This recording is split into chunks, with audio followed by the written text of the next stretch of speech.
seem to get back the joy. Provided they have to handle the emotion also to understand oneself. Get back the joy.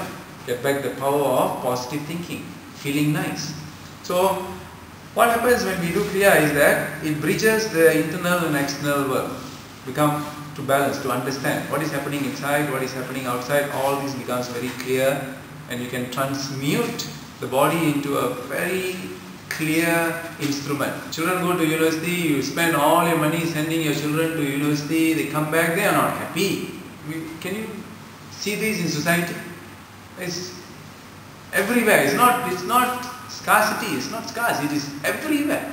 Very difficult to find people who are happy all the time. Is that so? Okay, there are various types of yogas. I think you are aware of this. It's Bhakti Yoga, Karma Yoga, Jnana Yoga, Laya Yoga, Mantra Yoga, and a very important form of yoga called Kriya Yoga. Kriya Yoga is separate from all this because it's a psychic practice. Even though we are not looking at psychic powers, but it does create some form of psychic awareness. But we just have to discard that. If you feel some form of awakening in the spine, or some end light moving in your head, or the prana flowing in the body, or the mind becomes very centered, or throbbing sensation in some parts of where we say the chakras are, all these you just discard. You just continue practicing, they will stabilize and they will transform. All those energies and sensations and manifestations which are discarded, which you just detach yourself, eventually will become feelings of joy and bliss. You can feel the bliss inside the body. You can feel the blissful sensation in your spine. Very difficult to ignore this. You will feel sensations of bliss spreading like goosebumps inside the brain. Very impossible for you to discard this. And when the physical body is experiencing these kind of blissful sensations, imagine what is going to happen to your emotion. It cannot run away. Even if you are depressed and sad, you just cannot be like that. You cannot. The mind cannot ignore these blissful feelings. So eventually you become this. You become an instrument of bliss. Simply put.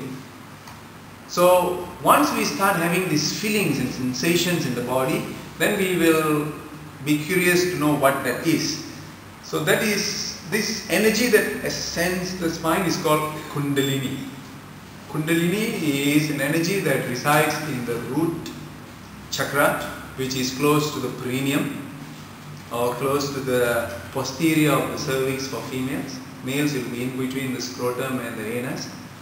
And once that you start practicing these types of kriyas, this energy will be aroused in the sexual center. It will pull it inside. It will push the energy into the spinal bone, and if someone is next to you, they can also listen to that sound. They can also hear a sound of air moving into the sacrum. Like a zoom, zoom. That's the reason why they call it Kundalini.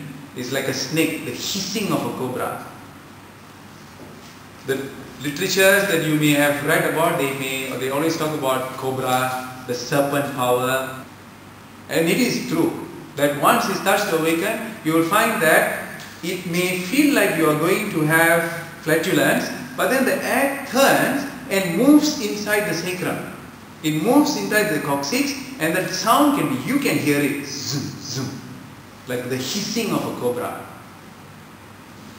And then your spine becomes straight, your body becomes straight, you don't have to hold the posture like this anymore, you don't have to fight with the body, gravity seems to not function anymore, and then it's just, you can feel the blissful sensation like you have never felt in your life. You may have, there is no way to describe this bliss. No way. Many people say, is it comparable to taking drugs, or is it comparable to sexual activity? Those who have experienced this, they will say that you cannot compare to anything. That's the reason why even if someone is addicted to sexual activities or addicted to drugs or some other weird practices, they will immediately drop it.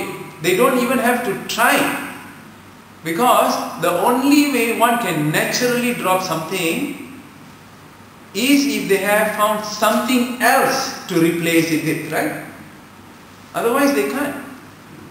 Those who go to the drug centers, rehabilitation centers, after some time they go back. They go back, keep on going.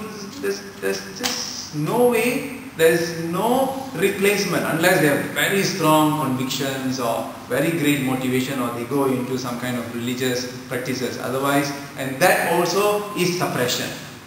They will still think about it because there's just so much of enjoyment for them. But the same enjoyment, the same state of expanded consciousness that you can get from those activities which cause harm. You take drugs to experience some form of heightened awareness or cosmic awareness, there is damage. There will still be some damage to the body. But here, minus all that. So Kundalini is basically a state or a way of happiness. Everybody wants happiness. Everyone is looking for happiness.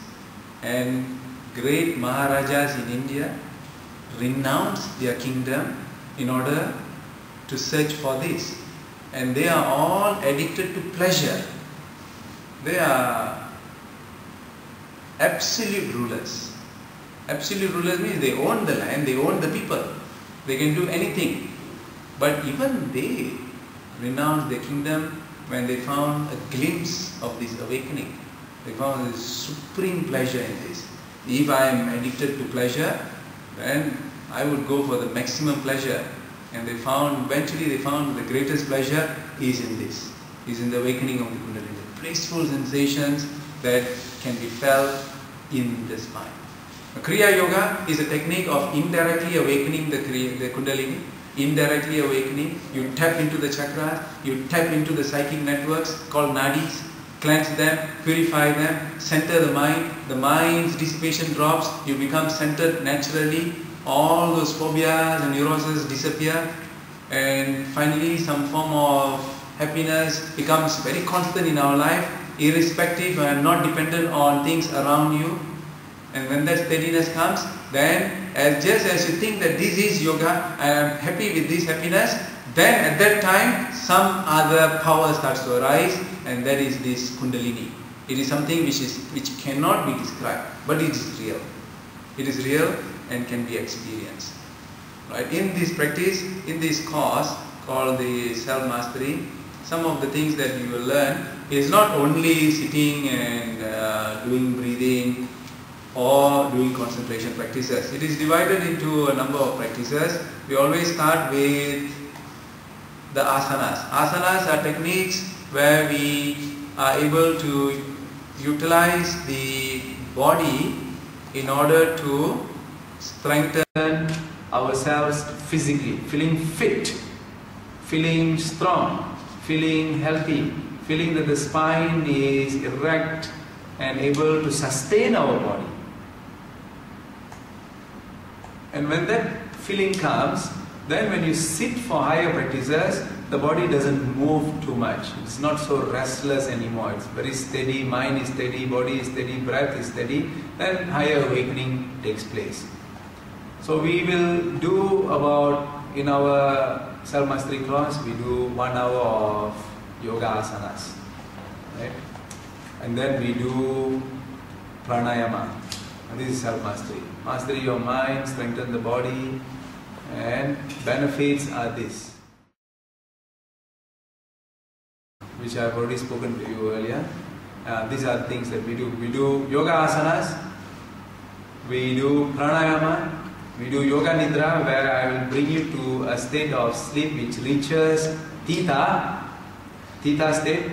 Now you are in beta. If you are slightly relaxed, it's alpha. If you are sleeping with dreams, that is called theta. So in yoga nidra, I will teach you, I will bring you to states where you remain awake in theta. If I measure your blood pressure, it will be 105 during that time. Right? We have blood pressure machines, and we will prove to you that you may be having 145. Right? And in yoga nidra, bring you to theta, it will be 100. It will be 105. And when you come up, when you are fully conscious, it will be not more than 120 if it was 145. If it was 130, it will be 115. So this is complete physiological rest. The mind feels absolutely rested. You feel absolutely rested. The moment you come out and walk away, you feel you are transformed. You feel much more nicer with yourself. And when you are nicer to yourself, you will also be nice to others. And when you are nice to others, others will also be nice to you. And then your world will change. Pratak is memory. Everybody needs good memory.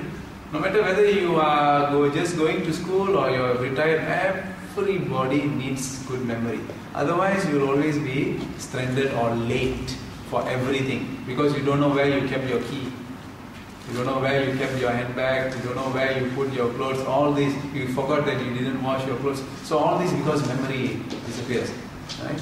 And we also have this very alarming rate of people who are having Parkinson's and Alzheimer's. Parkinson's, Alzheimer's, there's no cure. There's no cure for these diseases.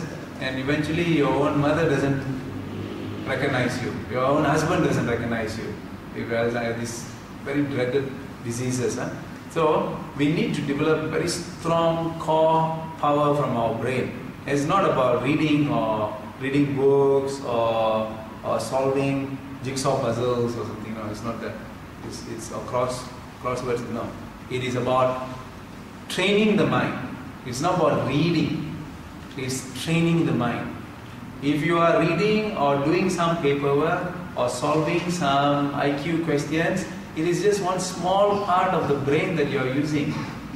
It's just memory parts. It's just thought, counter thought that is called manas. You need to use the whole brain.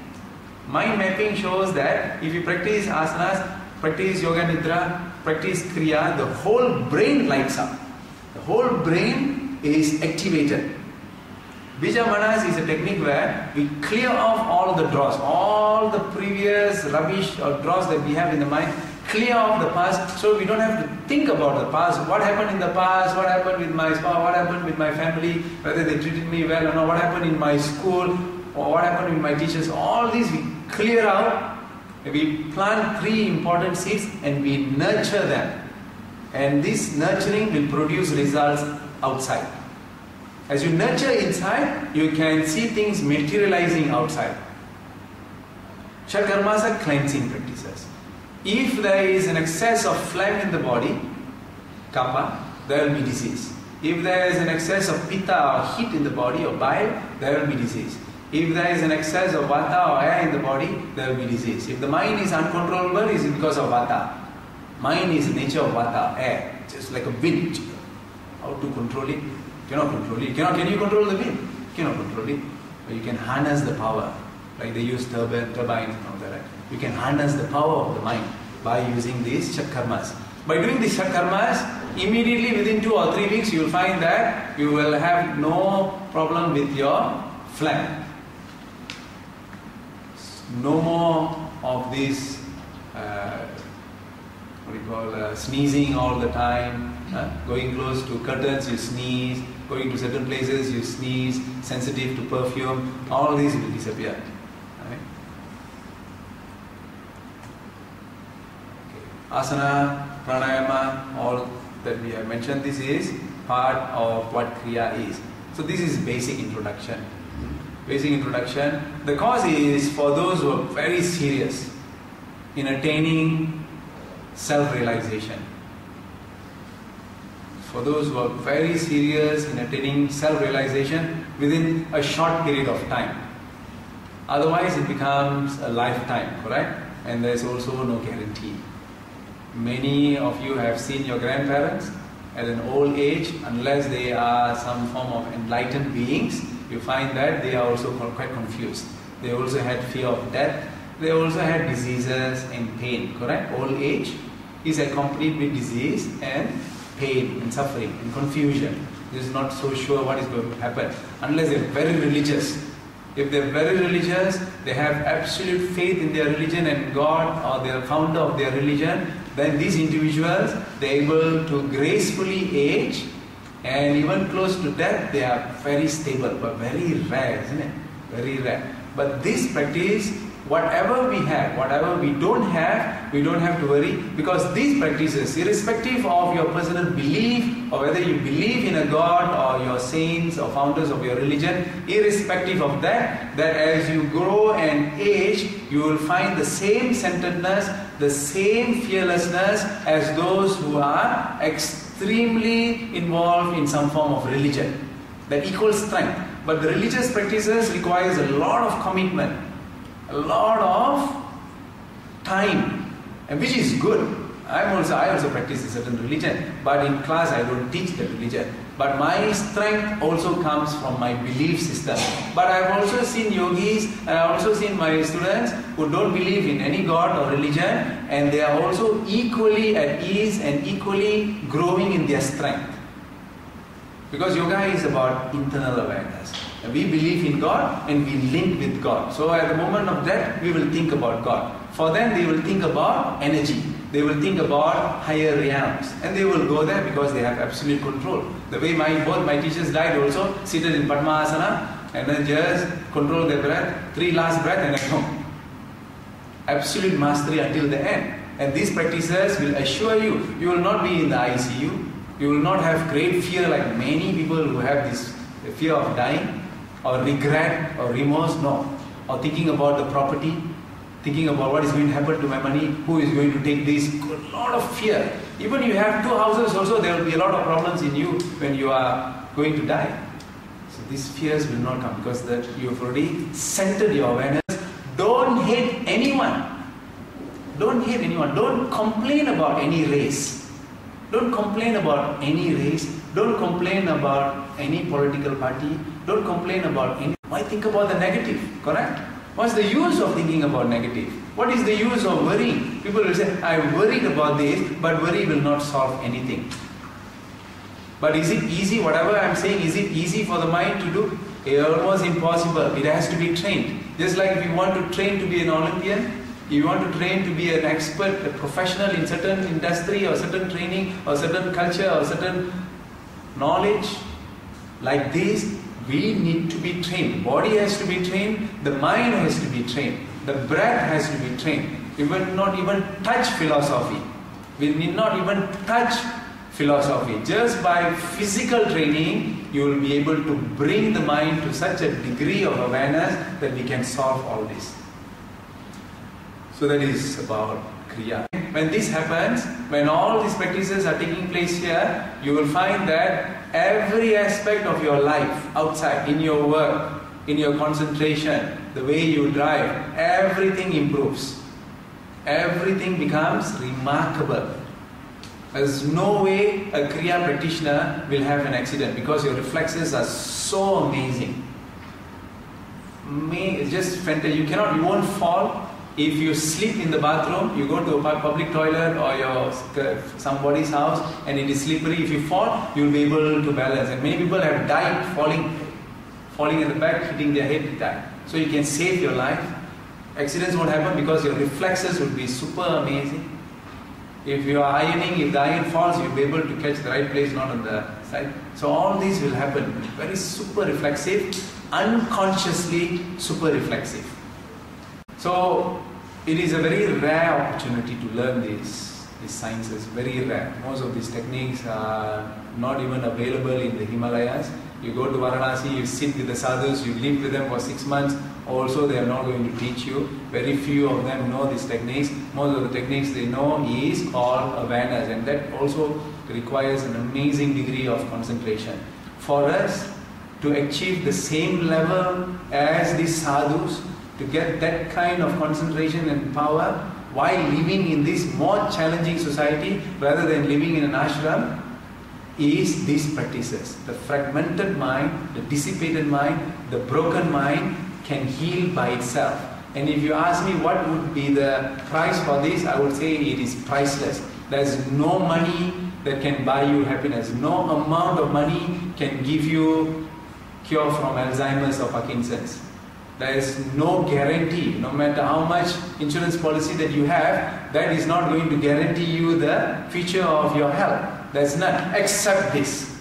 This is the only practice as what I know, and I have known many techniques, I have spoken to many individuals, psychologists all agree, there is no prevention. Only this. I have in my classes, I have students, I have surgeons, I have professors. Why did they come here and study? Because they understand. They have the intellectual knowledge, and that intellectual knowledge tells them, looking at their patients, looking at the growing number of patients, they know that they are also that. They are also exposed to becoming that. So with this